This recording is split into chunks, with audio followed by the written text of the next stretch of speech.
pessoal! Como prometido, vim aqui falar um pouquinho sobre o consumo de proteína e o ganho de massa muscular ou hipertrofia muscular. Primeiramente, eu já venho falar que esse GTV é sobre proteína, mas não é só proteína que faz o desenvolvimento de massa muscular. Primeiramente, vocês têm que entender que o consumo de carboidrato ele deve ser ajustado e adequado.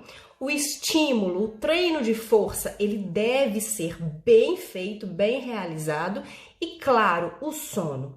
Estejam com o ciclo circadiano bem ajustado. Aí vocês terão um estímulo interessante para a síntese proteica miofibrilar e ajustar sempre os hormônios, né? Fazer exames periódicos para saber se está tudo ok.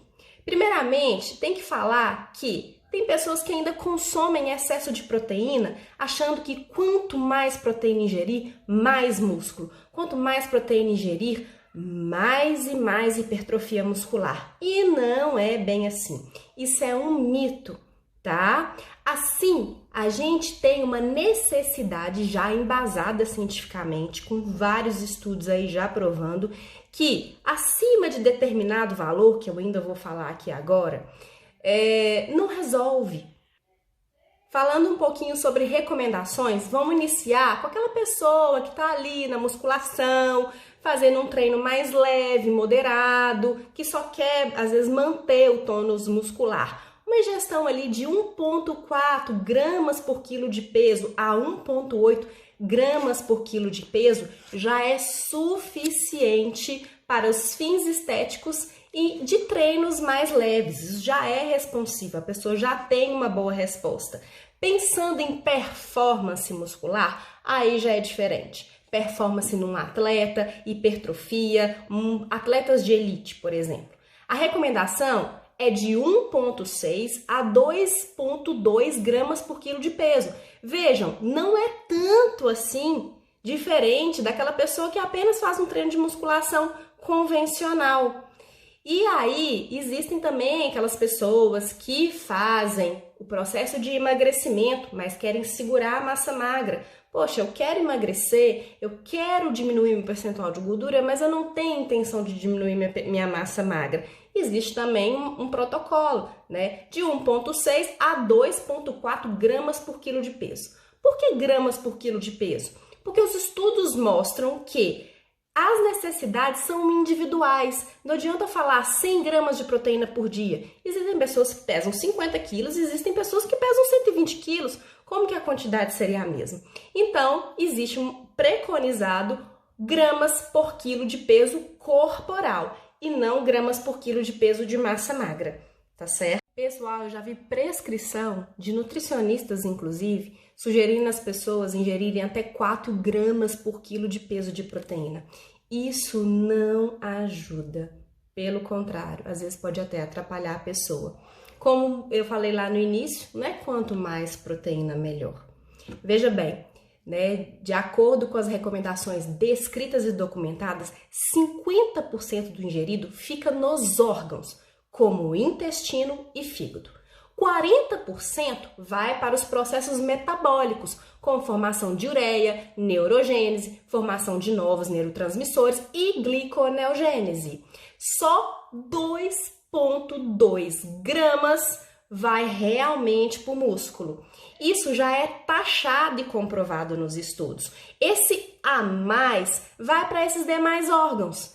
Vai formar gliconeogênese, ou seja, vai te favorecer mais energia. E também vai formar mais ureia, que é a ureogênese. Então, mais uma vez, o músculo só é capaz de captar até 2,2 gramas por quilo de peso de proteína ingerida. Então, não adianta ingerir mais do que isso. E isso é um erro muito comum. As pessoas acharem que apenas a proteína é a responsável pelo ganho de massa magra.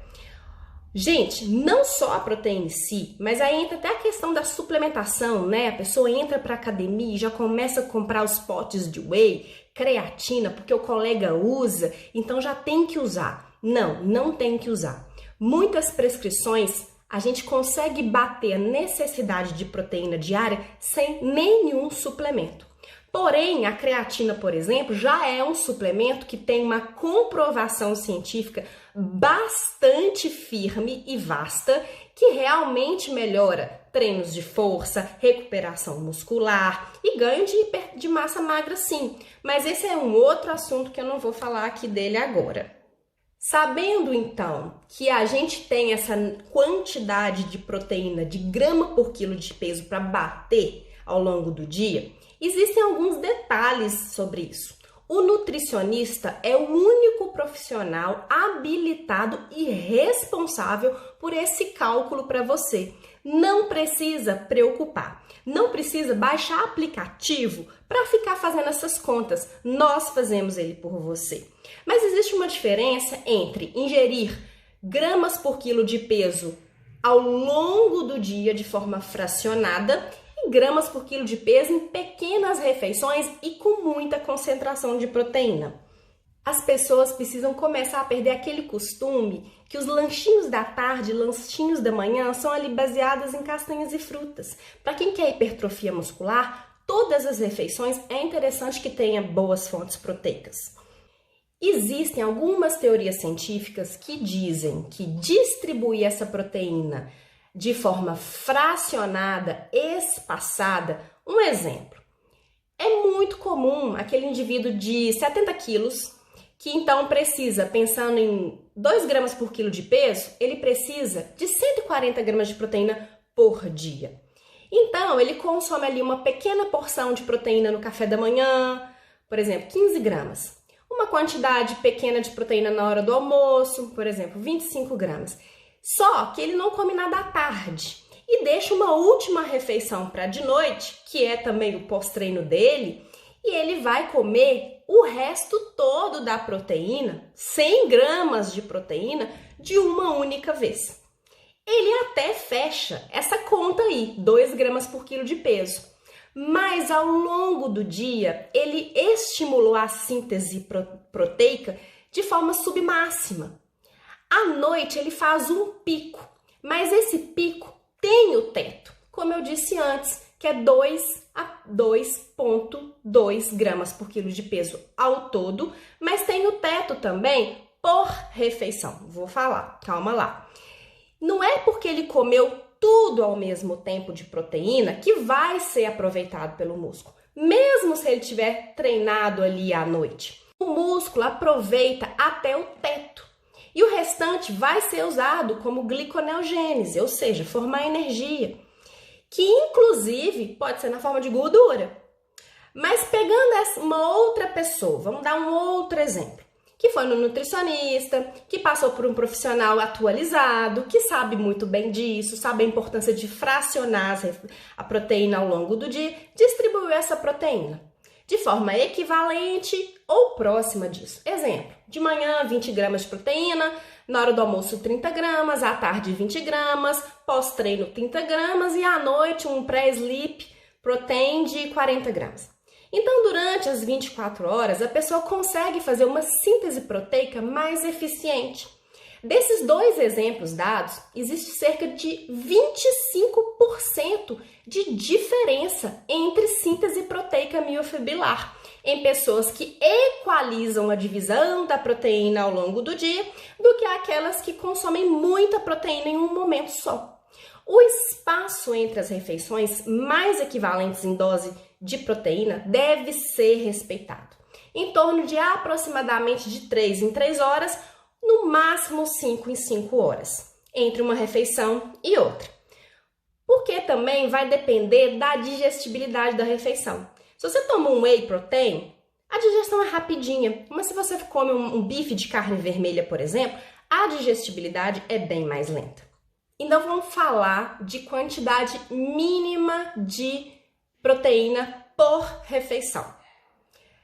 Esse mínimo pode ser de 0,25 gramas por quilo de peso corporal até 0,4 gramas de quilo peso corporal por refeição, totalizando ao longo do dia aquilo que eu falei, até 2,2 gramas por quilo de peso.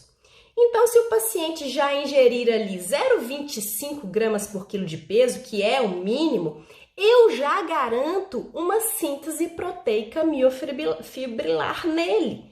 Não interessa, na hora do cálculo, o tipo de proteína. Se é proteína animal, se é proteína vegetal. O que interessa, na verdade, gente, é o aminograma. E é só nutricionista que tem que saber disso. Se você tem um nutricionista que não sabe como é o seu aminograma, troque. Porque ele tem a obrigação de saber como está a divisão da sua proteína ao longo do dia. Então, além dessa quantidade calculada que eu falei aí, grama por quilo de peso total do dia, grama por quilo de peso por refeição, mínimo e máximo, deve ter pelo menos aí distribuído de 8 a 11,5 gramas de aminoácidos essenciais. E dentro disso, eu tenho 3 aminoácidos de cadeia ramificada, que são os BCAAs. Mas a gente encontra BCA nos alimentos, né? Isoleucina, a leucina e a valina. E deve corresponder entre 4 a 6 gramas. E dentro desse 4 a 6 gramas de BCA, eu tenho que ter algo em torno de 2 a 3 gramas de leucina. Lembrando que as proteínas vegetais, a gente deve ter que tomar mais cuidado, porque as proteínas vegetais têm um pouco menos de leucina. Mas isso quem tem que cuidar é o nutricionista, mais uma vez. Se o nutricionista conseguir elaborar um plano alimentar dentro dessas especificações, ele garante uma síntese proteica miofibrilar máxima, de boa qualidade, tentando repetir isso em todas as refeições. As proteínas de origem vegetal, então, vale para indivíduos veganos, mas tem que ter esse cuidado com o teor de leucina, porque realmente é menor.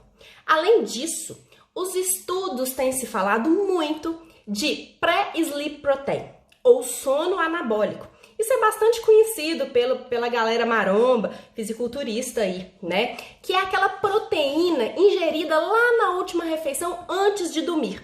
Primeiro, eu sugiro que não seja uma proteína de difícil digestibilidade.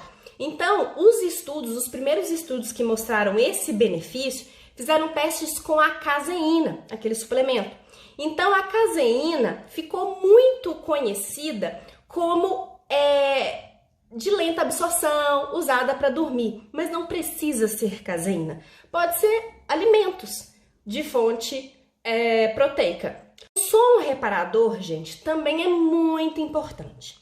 Ninguém deve acordar de 3 em 3 horas na madrugada para ingerir essa proteína, né? Então, relembrando que a ressíntese proteica, regeneração muscular e todo o rearranjo metabólico, celular, hormonal, acontece dormindo.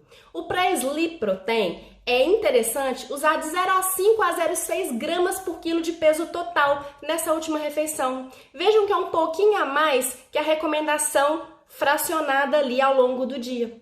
Isso ajuda mais ainda na ressíntese proteica e ajuda também na recuperação muscular, principalmente de atletas de força. Alguns estudos falam dessa caseína, mas não tem a necessidade. Pode ser ovos, iogurte, leite ou outras proteínas de mais fácil digestão. Mas atenção! Se vocês não cuidarem do sono, se não tiverem com os hormônios regulados, se não tiver modulação dos níveis de estresse, se não comer o carboidrato na quantidade suficiente para o ganho anabólico hipertrófico e também não treinar direito, não adianta também ingerir toda essa proteína. Então, comer a necessidade recomendada e ficar sentado no sofá, fazendo treinos leves ou treinos aeróbicos, corrida, bike, não irão ajudar na hipertrofia muscular. Antes se falava muito da tríade, sono, dieta e treino. Hoje já se fala sono, dieta, treino, hormônios, estado emocional e estilo de vida. A dieta não é 80%, nem o treino é 20%. A dieta é 100%. Porém, o treino também é 100%. E o sono é 100%. E assim por diante. E para concluir, lembre-se, o treino é o rei. A dieta, a rainha. E juntos se forma o reino. Muito obrigada por ficarem aqui até agora. Compartilhem e comentem. Isso faz a gente saber que vocês estão interessados e curtindo o que a gente prescreve aqui e indica aqui. Muito obrigada!